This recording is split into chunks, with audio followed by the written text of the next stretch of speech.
sahabat Indonesia ya yang setia mengikuti Coffee Morning bersama kami di Sema Adonai. Bapak Ibu, mari kita berdoa dulu sebelum kita merenungkan firman Tuhan. Maha besar Engkau ya Bapa yang kami sembah di dalam nama Tuhan Yesus. Kami bersyukur dan berterima kasih kalau Engkau memberikan kami kehidupan dan kami masih bisa hidup untuk meneruskan visi misi yang dari Engkau ya Bapa. Ajar kami senantiasa untuk mempermuliakan nama-Mu dan bawa kami terus berjalan bersama Engkau. Pimpin dan bimbing kami agar kami diperkaya oleh pengetahuan firman-Mu. Bapa Surgawi, urapi saya saat ini ya Bapa, agar saya bisa menyampaikan isi hati-Mu, apa yang hamba telah pelajari ya Bapa, apa yang hamba telah rangkumkan ya Bapa, itu bisa menjadi berkat bagi setiap orang yang mendengarkannya. Terima kasih Bapa, di dalam nama Yesus hamba mengucap syukur. Haleluya. Amin. Baik, shalom. Bapak Ibu yang terkasih, hari ini bacaan kita di dalam 1 Korintus sangat panjang, ada 40 ayat ya. Tapi bacaan ini sangat menarik Bapak Ibu. Kalau mau dijabarkan pengajaran mengenai renungan di dalam 1 Korintus 14 ini semestinya tidak cukup di dalam waktu 20 menit ya. 15 sampai 20 menit tidak cukup. Ini pelajaran yang sangat banyak sekali. Tetapi saya mencoba untuk mengekstraknya, ya, merangkumnya supaya Bapak Ibu cukup mengerti apa mengenai bacaan di dalam 1 Korintus ini. Baik, perlu diketahui bahwa kota Korintus ini adalah kota Yunani kuno yang terkenal kota metropolitan Yunani, ya. Pada zaman Paulus, kota Korintus ini sangat maju dan terkemuka. Kota ini sangat kaya secara materi ya, dan kota Korintus menjadi angku secara intelek dan kaya secara materi. Secara moral, jemaat Korintus ini maaf untuk dikatakan mereka bejat ya. Mereka hidup di dalam dosa. Saat itu dosa merajalela. Mereka meninggikan hawa nafsu. Saat itu Paulus sedang datang dari jemaat Korintus mengabari Paulus. Jadi ada jemaat Korintus mengirimkan surat kepada Rasul Paulus mengabari berita kejadian apa yang terjadi di Korintus ya. Banyak sekali masalah teman-temanku. Nah, di dalam 1 Korintus ini kalau kita perhatikan ya, dari ada 16 pasal. Nah, dibagi dalam 5 masalah utama yang terjadi. Kalau kita perhatikan di masalah ke-1-nya di pasal 1 dan 4, itu tentang perpecahan. Masalah yang kedua, pasal 2 sampai 7 itu tentang seks. Masalah yang ketiga di pasal 8 sampai 10 itu adalah bagian makanan. Nah, masalah keempat bagi pasal yang 11 dan sampai 14 yang hari ini kita akan kupas itu tentang pertemuan jemaat.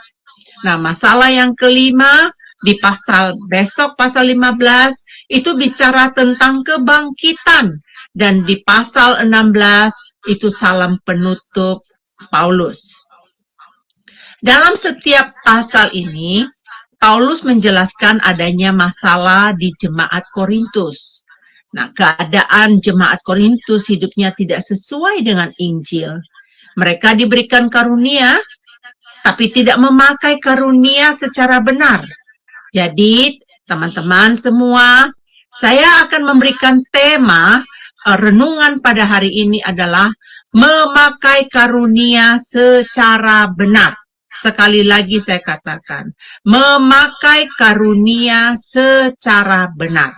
Nah, cara Paulus menyurati jemaat di Korintus dengan meresponi dengan kabar baik Injil. Ini artinya Paulus menekankan bahwa setiap umat harus memiliki karakter ilahi.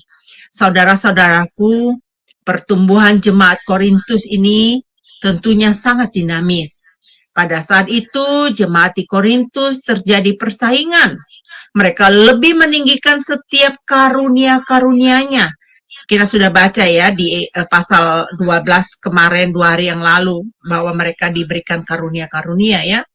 Nah, merasa bangga dengan karunia. Mereka dapat berbahasa roh, bernubuat, dan karunia-karunia lain-lainnya. Setiap kumpulan jemaat ada pemimpin-pemimpin yang mereka sukai. Jelas ini salah karena mereka, kenapa saudaraku? Mereka bergengria, berkelompok ya. Persis zaman now. Nah, zaman now juga ada yang seperti ini teman-teman. Jadi bukan hanya dari zaman Rasul Paulus, tapi di zaman now juga demikian ya. Nah, karunia apapun yang diterima bukanlah tolak ukur tingkat level rohani secara hebat ya dari yang lain. Jadi kalau karunia itu kita terima itu bukan kita compare dengan yang lain. Wah, aku punya karuniaku lebih hebat daripada karuniamu. Itu jangan saudara-saudara. Bukan supaya kelihatan tingkat rohaninya lebih tinggi, kita perlu ketahui bahwa tujuan karunia diberikan Tuhan adalah untuk apa? Untuk digunakan melayani sesama jemaat. Jadi poinnya apa? Karunia diberikan kepada kita digunakan untuk melayani sesama jemaat. Nah, itu pun harus melayani jemaat sesuai dengan karunia yang diberikan dan temanya apa? Yang saya berikan adalah dilakukan secara benar. Kalau kita baca di dalam Roma 14 ayat 12, berkata setiap akan memberi pertanggungjawaban. Jadi setiap kita akan memberikan pertanggungjawaban tentang dirinya sendiri kepada Allah. Jadi kalau kita diberikan karunia apapun yang dipercayakan Tuhan kepada kita akan mempertanggungjawabkannya di kemudian hari. Nah, setiap kita diberikan karunia harus diapakan? Tentunya harus dipertanggungjawabkan. Ya, Bapak Ibu ya. Nah, Tuhan memberikan berbagai macam karunia kepada umatnya untuk membangun jemaat. Wah, Tuhan itu hebat sekali ya, luar biasa ya Tuhan kita ya. Nah, kita sudah baca beberapa jenis karunia di 1 Korintus 12, 2 hari yang lalu. Yang saya dapatkan di ayat 6-8, karunia bernubuat itu hendaknya melakukan dengan iman. Karunia melayani hendaknya melayani dengan sabar. Karunia mengajar hendaknya mengajar secara teologis. Jadi mengajarnya harus sesuai dengan pengetahuan yang benar ya. Nah, karunia menasihati hendaklah menasihati dengan firman Tuhan. Jangan menasihati dengan pemikiran-pemikiran manusia. Jadi harus berdasarkan firman Tuhan. Nah, karunia membagi-bagikan hendaknya melakukannya dengan ikhlas. Jangan dengan paksaan, terus jangan mengomel. Oh, saya udah bantu ini. Nah, itu jangan. Jadi, kalau kita dikasih karunia membagi-bagikan, itu hendaklah kita melakukannya dengan ikhlas. Nah, karunia memberi pimpinan, hendaknya melakukannya dengan benar. Bagaimana engkau memimpin orang kalau kamu tidak memimpinnya dengan benar? Nah, karunia kemurahan hendaknya melakukannya dengan sukacita. Wow, banyak sekali ya karunia-karunia, tipe-tipe karunia yang ada di 1 Korintus 12 ini. Nah, dari bermacam karunia yang diberikan bukanlah untuk menyombongkan diri. Nah, kenapa? Karena karunia itu kita harus pakai karunia itu secara benar. Nah, kalau kita baca di kitab Korintus hari ini, yang barusan kita baca, yang paling penting kata Paulus ya, Paulus menekankan ini. Paulus berkata, yang perlu kita lakukan dari karunia-karunia yang lain, karunia apa itu? Perhatikan di ayat 1-nya. Ada tekanan perintah di situ. Perintahnya apa? Katanya kejarlah kasih itu dan usahakanlah dirimu memperoleh karunia-karunia roh, terutama karunia untuk bernubuat. Jadi perintahnya, penekanannya di mana? Ke satu itu adalah kejarlah kasih. Kedua, usahakanlah dirimu memperoleh karunia-karunia roh, terutama untuk bernubuat. Nah, kata kejarlah, usahakanlah, artinya adalah ada yang mau dicapai. Ada yang ada yang diharapkan untuk supaya tergenapi, ya. Nah, dengan berjuang untuk mendapatkan kasih, demikianlah Paulus memerintahkan kejarlah kasih itu. Yesus menempatkan kasih sebagai hukum yang terutama dalam kehidupan ini, ya. Nah, kasih tersebut ditunjukkan kepada Allah sebagai hukum yang terutama dan kasih kepada sesama sebagai hukum yang kedua. Nah, dua hukum kasih ini sama meskipun dipakai angka yang memperlihatkan kedua hukum tersebut menjadi bertingkat. Ternyata dua hukum kasih tersebut itu sama, saudara-saudaraku. Mengapa? Karena pertama adalah karena Allah adalah kasih. Jika Allah sebagai kasih, maka sudah semestinya segala hal yang diciptakannya itu berdasarkan kasih. Sudah tentu, pasti, tidak ada lagi yang lain. Pasti berdasarkan kasih. Nah, yang kedua, fokus menciptakan ternyata ada pada manusia, diciptakan untuk apa? Untuk gambar dan rupa Allah. Ketika mendapatkan mandat untuk mengelola, untuk menguasai, dan untuk menaklukkan bumi, sudah semestinya pula manusia menaklukkannya berdasarkan apa? Berdasarkan kasih. Ini penting, saudara. Simak baik-baik, ya. Melayani tanpa kasih tidak akan memenuhi syarat. Saya ulangi, melayani tanpa kasih tidak akan memenuhi syarat. Walaupun pribadi orang tersebut memiliki karunia-karunia, kemarin kita sudah baca di dalam 1 Korintus 13 ayat 2. Yang Paulus menekankan jika memiliki karunia, sekalipun dia memiliki iman yang sempurna untuk memindahkan gunung, tetapi jika tidak mempunyai kasih, sama sekali tidak berguna. Nah, pertanyaannya begini, apa penyebabnya orang tidak dapat mempraktekkan kasih? Sebab adanya dosa. Adanya kekacauan terjadi di jemaat Korintus maupun di jemaat masa kini, masa kita sekarang ini, ada kehilangan kasih. Nah, Paulus mendorong jemaat Korintus untuk mengalami pembaharuan agar buah dari keselamatan dan maksudnya yang telah diterima dari Yesus, di dalam Yesus, akan menciptakan ulang keberadaan manusia secara utuh. Jadi ada pembaharuan, dicetak ulang, dipulihkan ulang, supaya gambar Allah ini bisa dipulihkan.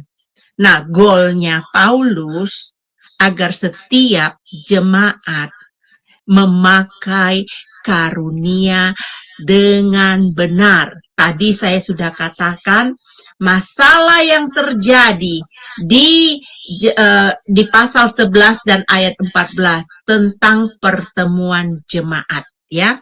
Ada kacau balau di sana. Nah, tahukah saudara, sebagai satu tubuh kita beragam-ragam, bukan? Kita juga terdiri dari berbagai-bagai karunia yang ada. Ada yang sarankan agar kita meminta karunia bahasa roh. Nah, tapi dari karunia yang utama yang kata Paulus tadi diperintahkan, mintalah karunia bernubuat. Karena karunia bernubuat adalah karunia yang bertujuan membangun, menasehati, dan menghibur Jadi penting ya, karunia bernubuat ini bertujuannya membangun, menasehati, dan menghibur. Nah, karunia bernubuat dapat langsung bermanfaat bagi kehidupan persekutuan. Bagi saudara-saudara seiman yang dalam kelemahan dan kerinduan untuk jadi berkat, ya. Jadi kita kejarlah karunia yang utama. Nah, setelah kejarlah kasih, ada perintah berikutnya. Ada perintah yang kedua, mintalah karunia. Karunia apa? Kita sudah ketahui tadi di ayat 1. Karunia bernubuat. Oh, ternyata bukan karunia bahasa roh. Ya, maaf nih bagi teman-teman yang bergereja di mana saya bukan menyinggung ya.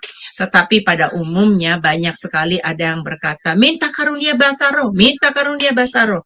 Nah, kita perlu belajar 1 Korintus 14 ini lebih teliti lagi supaya kita tidak disesatkan oleh pengajaran-pengajaran yang tidak teologis ya.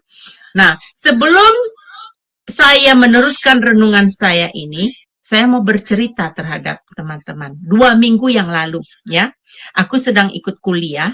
Dosenku menceritakan waktu dia terpilih sebagai pengerja di gereja. Ada salah seorang pengerja yang merendahkannya dengan kata-kata dan mengadukan Pak dosen ini terhadap mentor yang mengatakan bahwa Bapak dosen ini levelnya tidak tinggi rohaninya. Karena apa? Karena belum punya bahasa roh.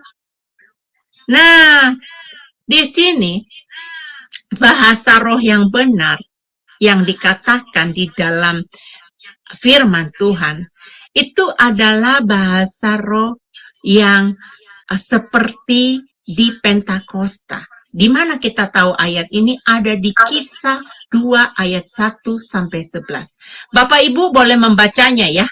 Nanti kalau ada ayat-ayat yang saya sebutkan, Bapak Ibu ulangin lagi, coba dibacakan. Ayatnya ada di Kisah Rasul 2 ayat 1 dan 11. Nah, bahasa roh itu bukan hanya bunyi-bunyian yang beberapa kata saja, teman-temanku. Bukan hanya 3 kata, 4 kata, 5 kata, bukan, ya. Tetapi bahasa roh itu adalah ucapan bentuk kalimat. Seperti yang terjadi di hari Pentakosta. Nah, para rasul Kristus berkumpul diberikan karunia bahasa roh, berbahasa-bahasa asing, dan ada yang mengerti. Nah, untuk apa waktu di hari Pentakosta itu ada bahasa lidah, bahasa roh itu ada apa? Itu untuk apa? Untuk penginjilan. Untuk supaya membangun iman.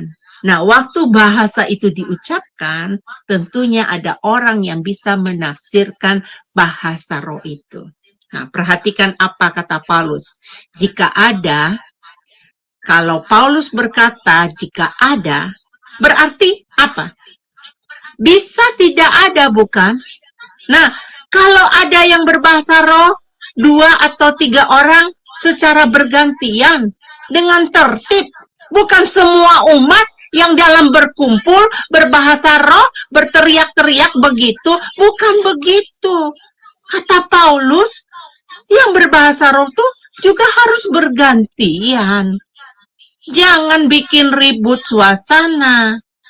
Nah, di sini harus diperhatikan ya, supaya kita mendapatkan pengajaran yang benar. Kalau ada yang berbahasa roh 2 atau 3 orang secara bergantian dengan tertib dan harus ada yang menafsirkan. Paulus menekankan, jika tidak ada yang menafsirkan, perhatikan, kata Paulus, jika tidak ada yang menafsirkan, lebih baik yang berbahasa roh itu berdiam diri. Sebaiknya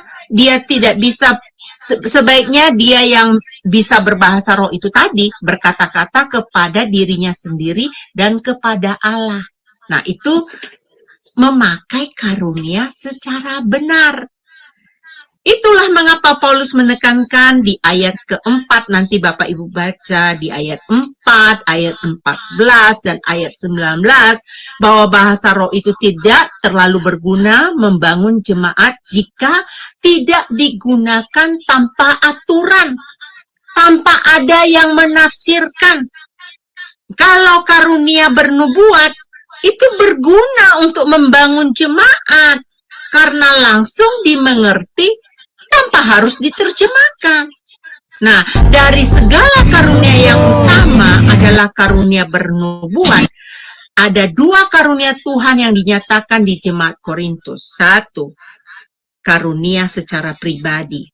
Nah, contohnya, karunia bahasa roh dan karunia yang menafsirkan. Artinya, tidak semua diberikan karunia bahasa roh dan karunia menafsirkan. Tidak semua orang ya. Kita bisa mengukur tingkat rohani yang menerima karunia tersebut, Bapak Ibu.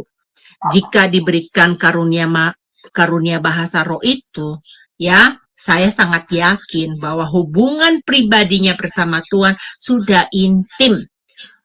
Tidak dengan orang yang tidak memaafkan, hidupnya masih ada dalam dosa, terus mengklaim bilang, saya sudah punya bahasa roh.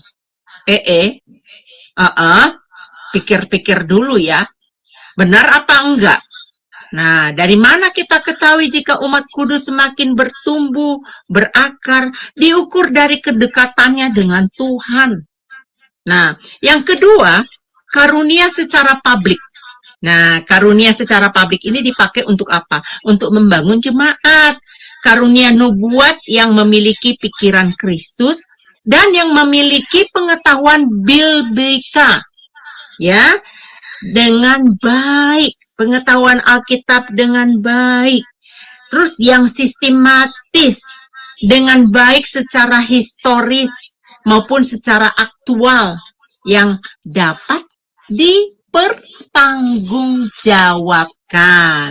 Ya, jadi kalau kita baca hari ini di ayat 3-nya, 1 Korintus 4 ayat 3, tetapi siapa yang bernubuat, ia berkata-kata kepada manusia, ia membangun, menasehati, dan menghibur. Itu 3 tadi ya, membangun, menasehati, dan menghibur.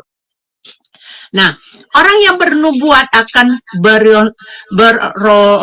ini sulit sekali saya sebutkan, berorientasi kepada pelayanan manusia. Ya, nubuatan dalam penglihatan, maksudnya wahyu dari Allah tentang masa depan yang belum terjadi, untuk memberitakan apa? Memberitakan firman Tuhan dengan cara mengajar, berkhotbah, renungan, memberitakan Injil, tentunya Injil Yesus Kristus ya, yang dilakukan oleh orang yang bernubuat, ya. Nah, orang yang bernubuat itu akan membangun, memberikan fungsi yang baik, memberikan manfaat yang baik. Nah, kemudian orang yang bernubuat itu akan menasihati jemaat apa yang berkaitan dengan kehidupannya. Nasihat untuk memperbaiki, nasihat untuk mengarahkan ke arah mana? Ke arah yang benar. Ya, supaya kehidupannya membaik, menghibur, memberikan semangat, mendorong agar semangat untuk menjalani pelayanannya di dalam kehidupan sehari-hari. Nah, kapan karunia bernubuat dipakai? Saat berkhotbah, saat berkomunitas. Nah, pertanyaannya, kenapa Paulus lebih mendorong jemaat memakai karunia bernubuat? Nah, ada yang tahu? Kenapa? Kenapa Paulus lebih mendorong jemaat memakai karunia bernubuat? Karena karunia bernubuat itu membangun jemaat, saudara-saudaraku. Kalau kita baca hari ini di topik yang terakhir ya, itu mengenai 1 Korintus 14 ayat 26 sampai 40. Itu adalah topik peraturan dalam pertemuan jemaat. Waduh, Paulus ini serius sekali loh, dia mengatur peraturan mengenai pertemuan jemaat. dia tidak main-main, saudara-saudaraku ya. Nah, ayat 26 sampai 40 Paulus menjelaskan karunia pada pertemuan jemaat. Surat Korintus ini tentang budaya yang ada pada saat itu. Nah, kalau kita baca di 1 Korintus 14 ayat 26 ini yang bunyinya begini. Jadi bagaimana sekarang saudara-saudara? Bagaimana kamu berkumpul, hendaklah tiap-tiap orang mempersembahkan sesuatu yang seorang mazmur, yang lain pengajaran, atau pernyataan Allah, atau karunia bahasa roh, atau karunia untuk menafsirkan bahasa roh. Tetapi semua itu harus dipergunakan untuk apa? Untuk membangun. Jadi jelas ya, diperlukan karunia ini untuk membangun, supaya komunitas itu berjalan dengan baik, supaya pertemuan-pertemuan jemaat itu berlangsung dengan baik. Jadi ada tata keramanya, ada etikanya. Saya pernah membawa mengenai di dalam 1 Korintus 6 kemarin itu mengenai etika pelayanan ya. Nah, yang dimasukkan oleh Paulus tentang persembahan sesuatu yaitu tentang karunia yang dimiliki oleh setiap orang ya. Nah, seorang mazmur, yang lain mengajar. Terus ada juga yang menyatakan pernyataan Allah. Terus ada juga karunia bahasa roh. Jadi karunia bahasa roh itu benar loh ya, ada loh ya. Jangan bilang saya nggak mengatakan tidak ada. Ada karunia bahasa roh. Tapi harus dipakai dengan yang benar. Jangan mengaku-ngaku punya bahasa roh, tapi itu bukan bahasa roh. Hati-hati ya di dalam hal ini. Atau karunia untuk menafsirkan bahasa roh. Nah, kalau ada yang berbahasa roh, harus ada juga yang bisa menafsirkannya. Kalau tidak ada yang bisa menafsirkan, sia-sia. Tidak membangun jemaat. Nah, tujuannya apa? Dalam pertemuan itu kita harus membangun jemaat. Tapi kalau memang message-nya, pesannya itu untuk pribadi orang itu, boleh kalau orang itu mengerti apa yang kamu katakan. Tapi bukan hanya 1-2 kata gitu ya, tapi itu kalimat ya, kalimat yang diucapkannya. Baik, saya akan bacakan ini mengenai yang dimasukkan oleh Paulus tentang persembahan sesuatu yaitu tentang karunia ini ya teman-temanku, ini semuanya dipergunakan untuk apa? Untuk membangun ya, teman-teman sudah tahu ya. Nah, kalau ayat 29 sampai 33 dalam bernubuat, Paulus menerapkan peraturan supaya teratur. Jika ada yang diberi karunia juga harus menyampaikan per orang, dan jika ada yang lain, harus menunggu giliran untuk menyampaikan. Waduh, Paulus rupanya kayak Heni ya, senengnya teratur. Nah, tidak main sikup-sikupan gitu, harus teratur. Nah, itu rupanya Paulus itu punya, saya setuju banget dengan Paulus ini. Jadi harus disampaikan secara bergiliran. Di sini kita bisa melihat bagaimana Paulus mengatur pertemuan ibadah dengan baik ya. Saling menghargai itu penting. Merasa diri benar dan menganggap orang lain salah atau rendah akan mengawali kehancuran hidup kita, saudara-saudaraku. Malapetaka akan mengiringi para pengacau. Nah, janganlah kita menjadi pengacau ya, jauhilah itu. Nah, kalau di ayat terakhir, di ayat 34 sampai 35 ya, Paulus menasihati perempuan agar menghargai laki-laki. Nah, rupanya perempuan, Paulus juga bukan anti perempuan ya. Kalau kita baca di Alkitab, wah Paulus banyak loh pelayanannya bersama-sama dengan perempuan ya. Tetapi di sini Paulus mengajarkan kepada umat di Korintus itu ada kebudayaan orang Yahudi itu masuknya untuk menempatkan posisi pria itu di utama. Jadi laki-laki itu di utama ya. Nah, di sini Paulus mengajarkan tentang apa? Tentang penundukan diri. Nah, wanita di sini Paulus bicara tentang istri agar jangan lancang berbicara di depan umum. Nah, kalau kita baca di kitab Amsal terakhir itu, wanita, istri diajarkan untuk menghormati suaminya. Ya. Nah, rupanya itu memang kebudayaan dari orang Yahudi, dan kita pakai itu ya, karena kita percaya firman Tuhan itu untuk kita juga dan kita pakai itu ya. Nah, harus bertanya juga kalau begini, kalau seandainya ada wanita ingin bertanya di dalam pertemuan, itu perempuan nggak langsung bilang gini, angkat tangan atau bilang saya mau bicara, saya mau bertanya, nggak boleh. Harus dia bilang dulu ke suaminya. Nanti suaminya kalau dia nggak bisa jawab, baru dia tanya kepada imam, kepada pendeta pada saat itu ya, setingkat pendeta. Nah, jadi ada prosedurnya, ada jenjang-jenjangnya. Nah, makanya saya bilang tadi itu, tema kita adalah memakai karunia kita ini secara benar ya. Bapak Ibu yang terkasih dalam Tuhan, ya. Baik. Nah, bagian akhir dari ayat ini bagian akhir dari ayat 36 sampai 40, Paulus menyampaikan peraturan yang disampaikan adalah perintah Tuhan dan harus ditaati. Ya, Paulus menantang yang punya karunia nabi atau punya karunia menyampaikan isi hati Tuhan, tapi kalau dia tidak taat pada Tuhan, apa kata 1 Korintus 13 ayat 2 tadi? Oh, sia-sia. Jadi kita jangan mengatakan, oh gue pinter loh, gue ngajar. Gue nyampein suara Tuhan. Oh, gue bisa bahasa roh. Gue bisa ini, gue bisa ini. Oh, hati-hati teman-teman. Jadi kalau tidak punya kasih, begitu dengar ada suara orang, aduh pusing gue dengar suara dia, sis, kepala gue mau pecah. Nah, mana kasih itu? Nggak boleh teman-teman. Jadi kalau memang kamu selevel tingkat pelayananmu tinggi, jangan berkata demikian. Berarti kamu tidak mengenal cara memiliki karunia yang benar ya. Nah, kesimpulannya, layanilah Tuhan sesuai karunia yang benar. Nah, kalau di dalam 1 Petrus 4 ayat 10 dikatakan layanilah seorang akan yang lain sesuai dengan karunia yang telah diperoleh tiap-tiap orang sebagai pengurus yang baik dari kasih karunia Allah.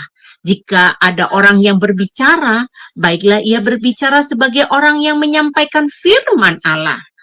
Jadi jangan bergosip, jangan berasumsi, jangan menuduh ya. Tapi kalau kamu mengatakan kamu punya karunia berdoa, pakai firman Tuhan itu untuk menyampaikannya ya.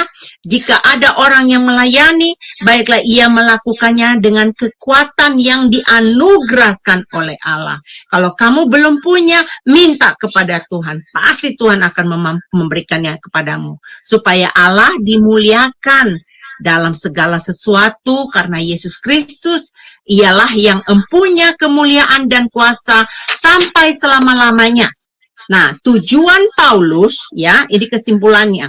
Tujuan Paulus menulis surat di 1 Korintus ini ada 2 alasan pokok.